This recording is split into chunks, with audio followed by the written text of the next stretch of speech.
इकडं प्रणाम प्रणाम आप સૌ બધાનું મારું લાખ લાખ પ્રણામ છે. હું જે છું એ माझे नाव असते दक्षा रमणीकलाल फडतरे. हो आणि आपलं नाव सांगा ना. महेश भाई छू. आणि हे छे माझं नाव जिग्नेश काळभोर.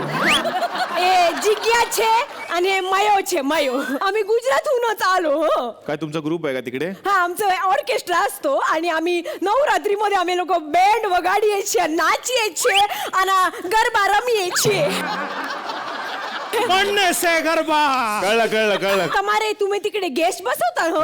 ते लोक गेस्ट म्हणून बसतील आणि मी अँकर करू छू. तुम्ही एकदम फिकर करू नका बाई डॉक्टर. तुम्ही आमची कला बघाल ना, कला बघाल तुमच्या पोटात दुखून दुखून कला येतील. खरंच ते गुजराती नसतो हो, ते वेगळं होतं हरियाणवी. तर डॉक्टर भाई याला तुम्ही बसवून घेता का? या या या या बसा इकडे. भाई जाओ ना तुम्ही लोक जाओ जाओ. हा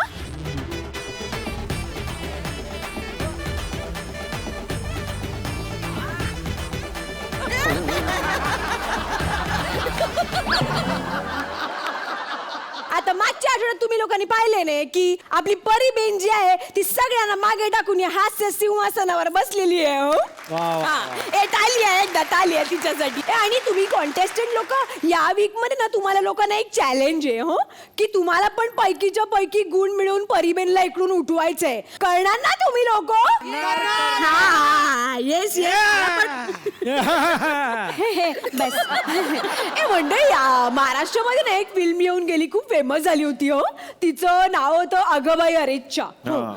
हिरो जे असते ना त्याला बायकांच्या मनातलं सगळं ऐकू येत असतं. हो संजय नार्वेकर. हा हा हा ते संजय भाई असते ना तसे सेम आपल्याकडे नितीनबाई कुलकर्णी आहेत. ते कोल्हापूरहून आलेत आणि त्यांना पण ना म्हणजे त्यांना ऐकू नये त्यांचं ने एक बायकांबद्दलचं ऑब्झर्वेशन आहे. बर सो जोरदार टाळ्याने स्वागत करूया नितीन कुलकर्णी भाई कोल्हापूर वरून. वा वा.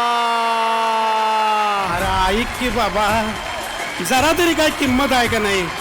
ते कपडे देणारा माणूस आहे का नाही, त्याला काय मी म्हणलं, अरे बाबा दसऱ्याचे दिवस आहेत, एवढी सोन्यासारखी चांगली कापडं दिलीस, एखादा डोसक्याला फेटा दिलास तर काय होईल? काय म्हणला असेल मला? काय? अहो ज्या घराला बॅटन नाही त्याच्यावर कौलं कशी बसवायची म्हणा. आता काय सांगायचं सांगा. मग त्याला मी म्हणलं एखादी टोपी दे, त्याच्यावर काय म्हणायचं, आम्ही कुणाला टोप्या घालत नाही. जाऊ दे म्हणलं. आता जशी पुरुष मंडळी आपल्यातल्या आपल्या ढंगदारपणे बोलतात तसं बायकांच्यात बी असतेच की. काय सांगावं, एखादी तरणी बाईनी एखादी म्हातारी बाई जमली तर त्यांच्या गप्पा जगातलं सगळं नॉलेज त्याच बायकासनी असल्यागत वाटतात. त्यातल्या त्यात सिरियल मधली आणि सिनेमातली माणसं म्हणजे आपल्या घरातली असल्यागत त्यासनी वाटतात. आता दोन बायका बोलतात, गंमतच बघा की. काय सांगायचं, त्या अण्णा कावण्याच्या पोराच्या लग्नाला गेलो. काय बाई बडा घर पोकळ वासा आणि वार जातय भस्सा भस्सा, नुसता टाइमपास. काय म्हणजे काय उपयोग झाला नाही. म्हणजे का तू का आली नाहीस?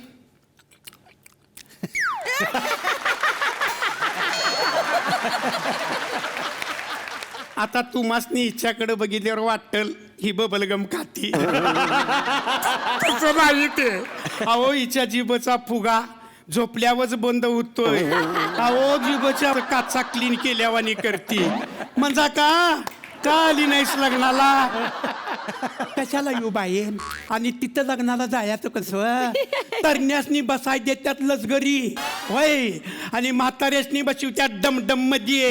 काय सांगायचं? ते माकड हाड म्हातारपणी निसाटल्या कुणाला विचारायचं? म्हणून आलो नाही. आता नवीन करून आणलेली सून कशी आहे ग? कसली?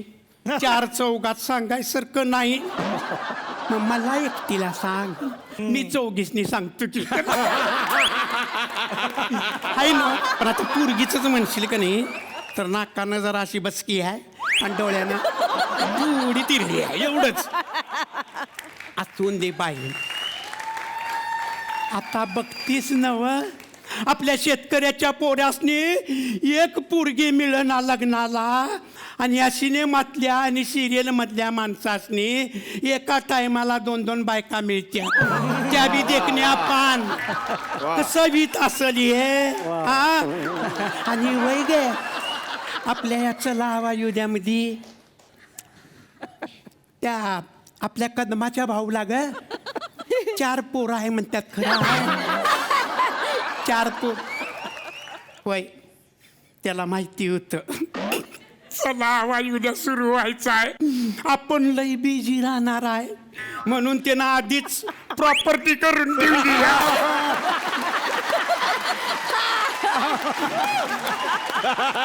बाकीच्यासनी माहिती असेल, मला माहित नाही. आता लई वेळ झाला, उगच बोलत बसाय ना गो, जेवाय जाऊया चल. अगा जेवणावर न आत्तिवलं ग, आत्तिवलं. श्रेया बुगडेला जेवणातलं काही येत नाही म्हणतात ते खरं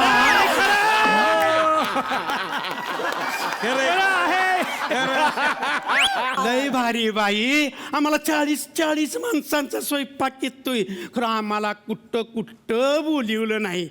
आणि हिला काही येत नसून त्या ZTVच्या आम्ही सारे खवय्ये या कार्यक्रमात बोलवून घेतलं. आणि एवढ्या लांब जाऊन बिचारीनं काय सांगितलं असेल, मला स्वयंपाकातलं काही येत नाही. एवढ्या लांब हे सांगाय घेतोय. असू द्या गप, म्हणा हिला स्वयंपाकातलं येत नाही.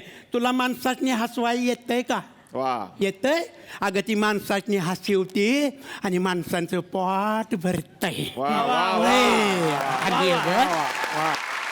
तुला सांगतो, माणूस जेवढा हसल आणि चांगला राहील तेवढं त्याचं आरोग्य चांगलं राहतंय. डॉक्टरकडे जायला लागत नाही. माझ्यामुळंच डॉक्टर निलेश साबळे गेला गे. जी मराठीत ग, असं काय करते? तुझ्यामुळं कसा गेला ग त्यो?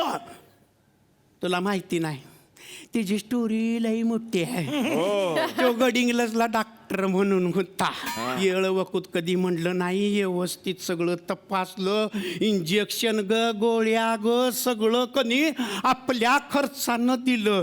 पण कधी विचारानं तक्रार केली नाही. आणि तुला सांगतो म्हणजे का, तिची सगळ्याची जाणीव ठेवून मी बी त्याचा कधीच रुपया सुद्धा दिला नाही. उधारीच ठेवली.